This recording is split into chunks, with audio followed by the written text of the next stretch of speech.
नमस्कार। आज देश की तमाम फटाफट खबरों में आपका स्वागत है। न्यूज़ के चैनल इसलिए देखो क्योंकि आपको सूचना प्राप्त करनी है, और अगर आप सूचना प्राप्त नहीं कर रहे हैं और किसी के प्रति अपमानजनक शब्दों का प्रयोग की बात सुन रहे हैं या किसी के प्रति गंदगी भरने का काम सुनाई दे रहा है, जहां आपके बच्चों की फीस से, आपके बच्चों की बेरोजगारी से, बढ़ते पेट्रोल के दामों से, बढ़ती महंगाई से और जो भी ऐसी समस्या है जो आपने कोरोना काल में भुगती हो, उनके ऊपर डिस्कस नहीं चल रही है, तो ऐसा मानो कि वो चैनल आपकी किसी न किसी बात को छुपा कर रखे हुए हैं।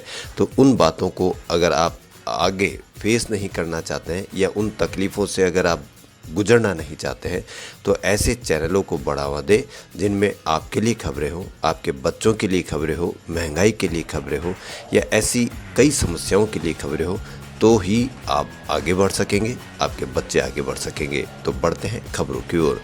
अफगानिस्तान पर कब्जा करने के करीब 3 सप्ताह बाद तालिबान ने मंगलवार यानी कल अंतरिम सरकार का ऐलान कर दिया। मुल्ला मोहम्मद हसन अखुंद इस सरकार के प्रमुख होंगे।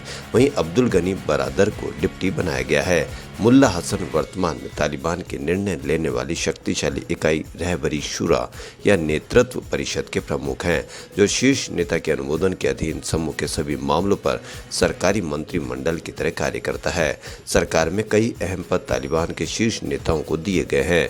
मुख्य प्रवक्ता जबीहुल्लाह मुजाहिद ने एक प्रेस कॉन्फ्रेंस में इसकी जानकारी दी। तालिबान के संस्थापक मुल्ला उमर के बेटे मुल्ला याकूब को रक्षा मंत्री बनाया गया है, जबकि हक्कानी नेटवर्क के नेता सुराजुद्दीन हक्कानी का नाम आंतरिक मामलों के मंत्री के रूप में तय किया गया है। काबुल में government information and media centre में प्रेस कॉन्फ्रेंस करते हुए मुजाहिद ने बताया कि ये कैबिनेट पूरी नहीं है, अभी ये कार्यकारी ही है। हम लोग देश के दूसरे हिस्सों से भी लोगों को लेने की कोशिश करेंगे। साइकिलिस्ट आदिल तेली ने कश्मीर से कन्याकुमारी तक सबसे तेज साइकिल यात्रा का रिकॉर्ड तोड़ दिया है। आदिल का दावा है कि उन्होंने 22 मार्च को ये यात्रा शुरू की थी और 7 सितंबर को मंजिल को 6 माह से भी कम समय में छू लिया। आदिल का कहना है कि उसने साइकिल यात्रा शुरू करने के पहले अमृतसर में 6 माह की ट्रेनिंग ली थी, जिससे उसे बड़ा फायदा हुआ। हालांकि उसने साफ कहा कि उसका मकसद सिर्फ रिकॉर्ड कायम करना नहीं था। आदिल ने कहा कि वो विशेष तौर पर जम्मू कश्मीर की केंद्र शासित प्रदेश की सरकार को धन्यवाद देना चाहते हैं, जिसने नई बनिहाल काजीकुंड सुरंग को उनके लिए विशेष तौर पर खुलवाया। उनका कहना है कि रास्ते में बहुत सारी मुश्किलें आई, लेकिन रिकॉर्ड तोड़ने से पहले वो रुके नहीं। हालांकि अभी तक आदिल के रिकॉर्ड पर गिनीज बुक की ओर से कोई आधिकारिक बयान नहीं आया है। गिनीज के आधिकारिक बयान के जरिए ही उनके नए रिकॉर्ड पर मुहर लगेगी।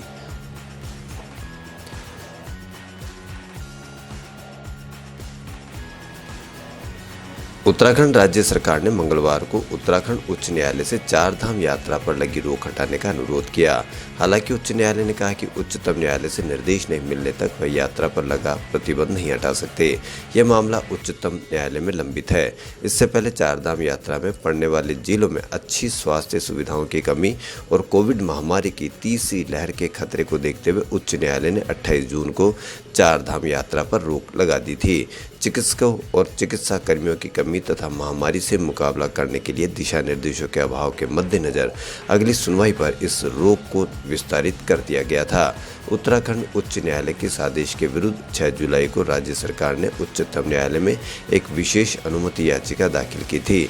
हालांकि ये मामला अभी लंबित है। इसी बीच महाधिवक्ता SN बाबुल कर मंगलवार को उच्च न्यायालय के मुख्य न्यायाधीश RS चौहान और न्यायमूर्ति आलोक कुमार वर्मा की खंडपीठ के सामने पेश हुए और मौखिक रूप से 4 धाम यात्रा पर लगी रोक हटाने का अनुरोध किया।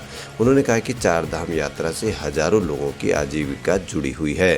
खंडपीठ ने स्पष्ट किया कि जब तक मामला उच्चतम न्यायालय में लंबित है, उच्च न्यायालय रोक हटाने पर विचार नहीं कर सकता है।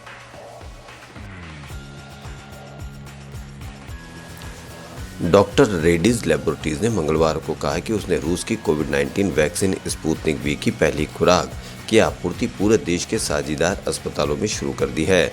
इससे पहले खबर आई थी कि पेनिसिलिया बायोटेक ने भारत में बिक्री के लिए उसके द्वारा विनिर्मित रूसी स्पुतनिक वी वैक्सीन के दूसरे घटक की पहली खेप की आपूर्ति की है। डॉक्टर रेड्डीज ने इससे पहले रूसी प्रत्यक्ष निवेश कोष से आपूर्ति बाधाओं के बाद स्पुतनिक वी की पहली खुराक की आपूर्ति को टाल दिया था। डॉक्टर रेड्डीज के प्रवक्ता ने कहा कि पहली खुराक की आपूर्ति के बाद बराबर मात्रा में दूसरी खुराक की आपूर्ति की जाएगी। कंपनी ने स्पुतनिक वी टीके की उपलब्धता को लेकर लोगों को ताज़ा जानकारी देने के लिए वेबसाइट भी शुरू की है। इसमें शहरों, अस्पतालों की सूची होगी जहां टीका उपलब्ध होगा। ये जानकारी वेबसाइट पर उपलब्ध होगी। प्रवक्ता ने कहा कि जैसा कि हमारे भागीदार RDIF और पेनिसिलिया बायोटेक ने घोषणा की है, पेनिसिलिया बायोटेक द्वारा विनिर्मित दूसरी खुराक के घटक की आपूर्ति अब शुरू हो गई है। डॉक्टर रेड्डीज ने पहली खुराक के घटक की देश भर में स्थित अपने भागीदार अस्पतालों को आपूर्ति शुरू कर दी है। इसके साथ ही इतनी ही मात्रा में दूसरी खुराक के घटक की भी आपूर्ति होगी।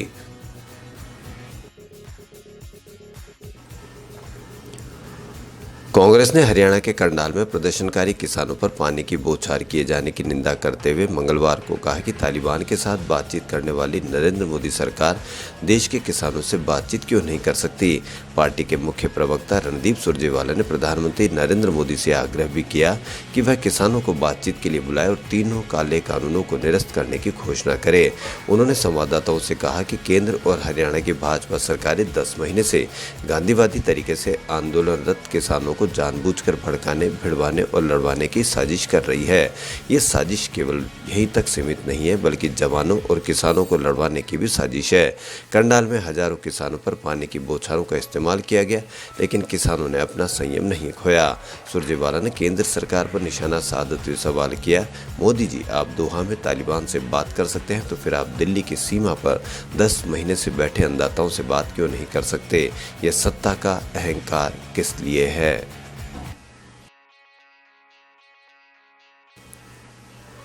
महाराष्ट्र में पिछले 24 घंटों के दौरान 3626 नए कोरोना संक्रमित मिले हैं और 37 लोगों की मौत हुई है। मुंबई की मेयर किशोरी पेडनेकर ने मंगलवार को कहा कि मुंबई में तीसरी लहर आ चुकी है, हमें बेहद सतर्क रहने की जरूरत है। इधर राज्य के ऊर्जा मंत्री नितिन राउत ने कहा कि नागपुर में दोगुनी रफ्तार से कोरोना केस मिल रहे, इसे देखकर कहा जा सकता है कि शहर में कोरोना की तीसरी लहर आ चुकी है। पेडनेकर ने कहा कि मुंबई में तीसरी लहर आ नहीं रही है बल्कि आ चुकी है। कोरोना का फैलाव रोकने के लिए पाबंदियां लगाने का हक राज्य सरकार को है।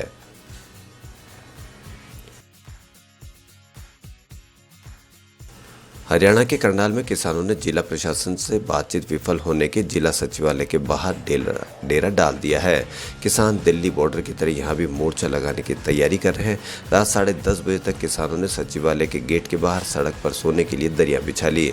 धरने पर राकेश टिकैत, बलबीर सिंह राजेवाला, योगेंद्र यादव, गुरनाम सिंह चड़ूनी समेत तमाम नेता मौजूद हैं। किसानों ने डीजे का इंतजाम भी कर लिया है। किसानों के आसपास तैनात पुलिसकर्मी और पैरामिलिट्री फोर्स के जवानों ने सड़क से लगी डिवाइडर पर खुद के आराम करने के लिए मैट वगैरह बिछा लिए हैं। राष्ट्रीय महिला आयोग के पास आई महिलाओं से अपराध की शिकायतों में 46% इजाफा हुआ है। इनमें से आधे मामले अकेले यूपी के हैं। 2021 के पहले 8 महीनों में आयोग में 19,953 शिकायतें आई, जबकि पिछले वर्ष इसी समय में 13,618 मामले दर्ज हुए थे। अकेले जुलाई में 3,248 शिकायतें दर्ज हुई, जो 2015 के बाद सर्वाधिक है। खबरों फिलहाल इतना ही। यदि आपको हमारा चैनल पसंद आए तो लाइक, सब्सक्राइब, शेयर अवश्य करें। धन्यवाद।